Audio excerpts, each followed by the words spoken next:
శ్రీ గోమాత్రే నమః. గోమాత దీవెనలు తెలిపే శ్లోకం. గాయత్రి మాతకు గోమాతకు భేదం లేదు అని తెలిపే శ్లోకం. మాతా రుద్రాణం దుహితా వసూనాం స్వసాదిత్యానాం అమృతస్య నాభిః ఆయుః ప్రజానాం శ్రియం ఆరోగ్యం చ దదాతు తే.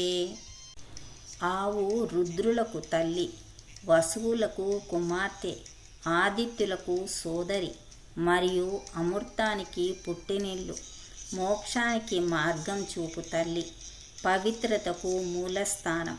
అట్టి గోమాత మీకు ఆయురారోగ్య ఐశ్వర్య సంతాన సౌభాగ్యాలను ప్రసాదించుగాక. శుభం. తదాస్తు.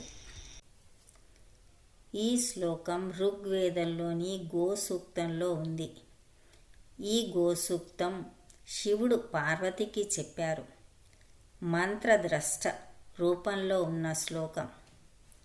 ఈ శ్లోకం ద్వారా గోమాత సృష్టి స్థితి లయకారిణి అని మరియు గాయత్రీమాత ప్రతిరూపమని తెలియజేయబడుతుంది.